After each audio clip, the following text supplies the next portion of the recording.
ഞാൻ 11 കൊല്ലം ദുബൈയിൽ നിന്ന് 8 കൊല്ലം മസ്കറ്റിൽ നിന്ന് അവിടെ നിന്നുകൊണ്ട് ഞാൻ മേടിച്ചതല്ല എന്റെ ഭാര്യയുടെ വെല്ല. മക്കളെയൊക്കെ പഠിപ്പിച്ച് അവരൊക്കെ ഇപ്പൊ ചോവില്ലാത്ത രീതിയായി. വീടൊക്കെ വെച്ച് ഞാൻ നാട്ടിൽ വന്നപ്പോ എന്റെ ബാലൻസ് ഇല്ലാതെ ചൊല്ലി എന്നും ചെറിയ ചെറിയ വിഷയങ്ങളുണ്ട്. വിഷയങ്ങൾ മൂത്ത് വന്നപ്പോ ഞാനൊരു മനുഷ്യനല്ലേ, ഞാൻ പ്രതികരിച്ചു. അന്നേരം ഇറങ്ങി പോടാന്ന് പറഞ്ഞു. ഞാൻ ഇറങ്ങി പോകുന്നു. മക്കളൊക്കെ എന്താ? വിപ്ലവം എന്ന് പറയുന്ന ഒരു ഇതുണ്ടോ? അത് ഇപ്പൊ എറണാകുളത്ത് ഒരു വലിയ ഓഫീസിൽ ജോലി ചെയ്യാം.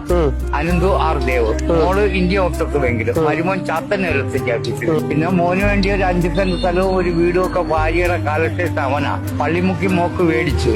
ഞാനിങ്ങനെ ജീവിക്കുന്നു. പോട്ടെ, എല്ലാം ശരിയാവും. ഇനി ആവരുത്.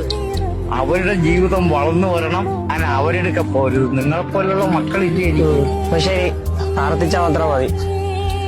നാളെ അവർക്ക് ഈ ഗതിയോടെ വരാതിരിക്കട്ടെ. ഞാൻ ശവിക്കത്തില്ല, പാടില്ല. ഉണ്ടോ? അങ്ങനെ ചെയ്യണോ? ഒരിക്കലും ഇല്ല.